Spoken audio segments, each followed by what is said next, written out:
Y ya tenemos en la línea telefónica al politólogo y economista Mario Campa, quien saludo con mucho gusto. ¿Cómo estás, Mario? Muy buen día. Hola, Selena, buen día. Un saludo a toda la audiencia. Igualmente, Mario, y bueno, justo con el tema que estábamos comentando del gobernador Alfonso Durazo diciendo que va a ser el mayor presupuesto social de la historia, el tema que vamos a platicar contigo es justamente la desigualdad de ingresos. Lamentablemente, en los últimos 20, 30 años hemos visto cómo la brecha de desigualdad se ha ampliado muchísimo entre los que no tienen nada y los que tienen mucho. Sí, así es.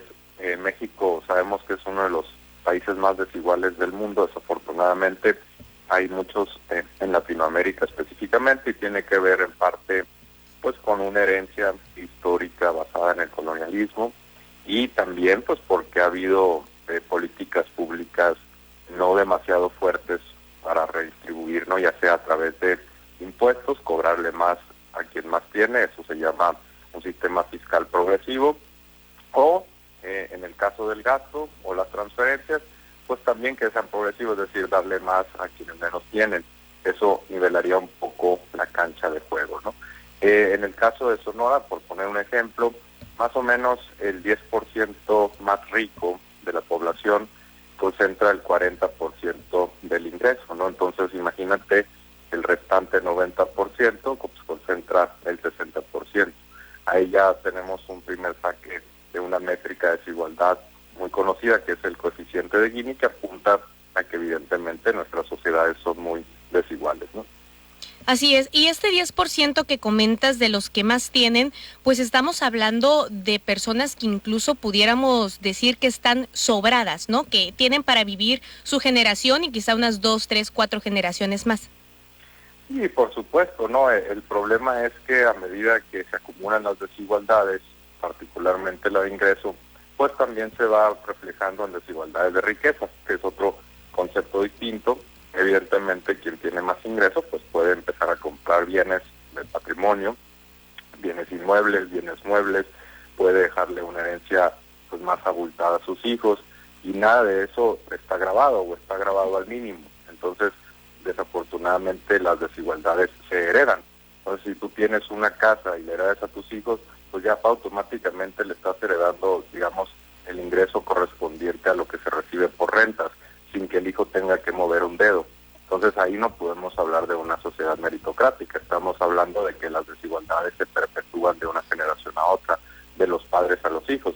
De hecho, la educación de los padres es quizá lo que mejor predice cómo le va a ir a un hijo en la vida. Si tuvieron una buena educación, evidentemente a su vez explicada por sus padres, si fueron bien alimentados para ir al colegio, claro, si tuvieron transporte público o buen transporte privado para ir a los colegios o a las escuelas públicas, todo eso importa mucho. Si tuvieron libros en casa también, si la madre o el padre tuvieron el tiempo suficiente porque podían, por ejemplo, también tener ayuda a una tutora, todo eso se va acumulando y eso influye en el desempeño de los hijos, que a su vez, pues una vez que tienen una buena educación, prácticamente pues aseguran un futuro bueno. Y si a eso sumamos lo de las herencias que comento, pues es prácticamente imposible en las sociedades actuales que una persona que nace en una cuna pues de oro, digamos, que nace rico, pase a ser incluso de clase media y ya ni se diga pobre, ¿no? Entonces ahí ya empezamos a ver las desigualdades en acción. Pudiéramos decir, Mario, que parte de esta problemática tiene que ver con los gobiernos neoliberales que estuvieron pues dirigiendo los rumbos de México, porque cuando hablamos, por ejemplo, de desigualdad y le preguntas a las personas que vivieron por allá en los 70s, en los 80s, sí, había pobreza, siempre ha habido pobreza en México, pero no era tan extrema, ¿no? O sea, por ejemplo, la gente te dice, ¿no? Sobre todo la gente mayor, que dice, es que antes te alcanzaba, si tuvieras 9 hijos, para que todos comieran. Hoy, en realidad, hay familias que no tienen ni para comer. Bueno, no todo es el progreso lineal. Antes, incluso, pues sí, uno de los miembros del hogar generalmente salía a trabajar, y hoy son dos los que muchas veces tienen que salir a trabajar, y aún así pues no les alcanza para un patrimonio. Entonces, no necesariamente el progreso es lineal. Sí se manifiesta, por ejemplo, en una esperanza de vida un poco más alargada, pero en otras métricas pues realmente hemos ido retrocediendo. En el caso de México pues tenemos una epidemia de obesidad que mucho tiene que ver con que las familias pobres no pueden tener un desayuno basado en frutas, un pescado pues cocinado al vapor. Eso es caro, ¿no? Quienes no han pasado penurias quizá no lo entiendan, pero es caro comparado, por ejemplo, pues con comida rápida, con una hamburguesa, con una Maruchan, contenido, con una Maruchan y con una sopa de fideos de alto contenido pues de grasas, sales, carbohidratos. Todo eso es mucho más caro que lo que mencioné anteriormente. Entonces tenemos que reflexionar en cómo incluso las desigualdades, la pobreza se manifiesta en todos estos problemas sociales, ¿no? Las trampas de la pobreza se manifiestan de formas muy diversas, ¿no? Si tú estás, por ejemplo, en el caso también de las mujeres, si tú estás encadenada a los cuidados del hogar porque no puedes pagar una niñera o porque no puedes pagar cuidados, una guardería, pues entonces te tienes que quedar ahí y probablemente el ingreso del hogar sea menor. Y pues sí, quizá puedas atender a los hijos o quizá a un enfermo, a un tío o un abuelo enfermo, pero eso implica que pierdas ingreso laboral y que trunques tu carrera profesional. Entonces todos estos factores acumulándose pues llevan a que no vivamos en una sociedad particularmente justa aún, ¿no? Lo estamos construyendo, la política pública ayuda mucho, pero por supuesto hay que reconocer que las situaciones de pobreza generan trampas de las cuales son difíciles de salir, y ahí sí se necesitan las intervenciones de política pública, ¿no? ¿Qué tipo de política pública es la que se debería de implementar para cambiar esta desigualdad, tanto en los ingresos como en pues la desigualdad económica en general de la población? Bueno, son muchas cosas las que se pueden hacer. En el caso, pues, por ejemplo, menciono el sistema fiscal, no puede ser proporcional, no tiene que reconocer que quienes tienen más deben aportar un poquito más a través de tasas un poquito más altas. Claro. Eso se llama un sistema fiscal progresivo. Por supuesto, también hay impuestos a la venta de inmuebles, hay impuestos a las herencias que en México no tenemos. Todo eso se acumula, ¿no?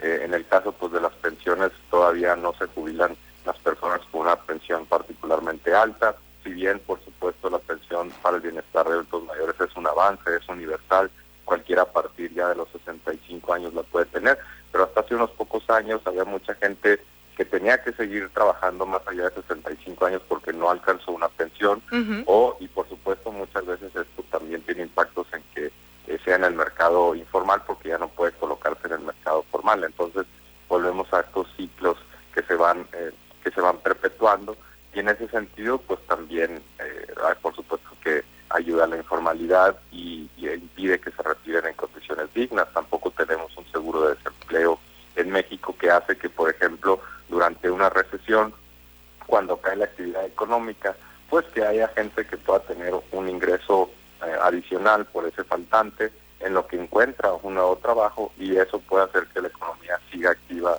un poco, ¿no? No tenemos eso todavía en México cuando muchos países particularmente desarrollados sí lo tienen. Insisto, también necesitamos un sistema de cuidados, no únicamente para la primera infancia de 0 a 3 años, sino también, por supuesto, para mayores de 65, adultos mayores, que muchas veces no se pueden ya movilizar, ya tienen incapacidad, y pues tienen que tener a alguien de la familia cercano que los cuide, y esa persona pues sacrifica el ingreso laboral, cuando podríamos tener instalaciones compartidas, digamos socializadas, por decirlo de alguna forma, y eso pues puede hacer que una persona, una enfermera, por ejemplo, una cuidadora, atienda a 10 adultos mayores, y con eso pues las otras, en teoría 10 personas o 9 personas que deberían estar cuidando a los adultos mayores, pues puedan salir a trabajar. Todo esto, por supuesto, forma parte de un estado de bienestar un poco mayor, un poco más fuerte, y para eso pues no puede salir del milagro, tiene que salir de la recaudación de impuestos, y por eso es muy importante que quienes más tienen contribuyan más, ¿no? Y todavía tenemos esa deuda pendiente en México que poco a poco tenemos que ir solventando. Y es algo paulatino, ¿no? Porque pues el aumento del salario mínimo es algo que se ha visto desde la llegada del presidente Andrés Manuel López Obrador, sin embargo, pues todavía no es suficiente. Para culminar, Mario, ¿con qué te quedas de este tema?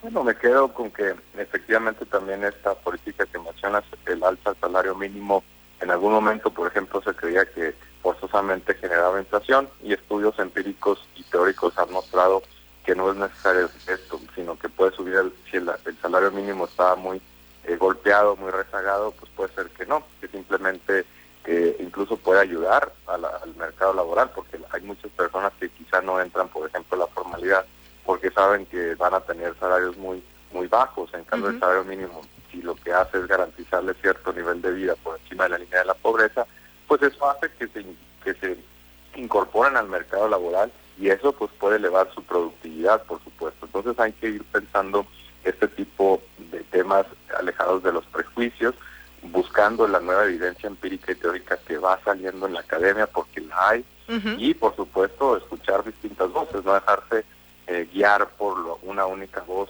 que muchas veces basadas en el prejuicio o a partir del prejuicio o a partir de experiencias personales que no necesariamente son compartidas por la generalidad, pues con eso se forman juicios erróneos, ¿no? Entonces, buscar fuentes distintas, buscar nuevos avances empíricos y teóricos, y yo creo que a través de la política pública poco a poco podemos ir creando un país más igual, ¿no? Un país más justo.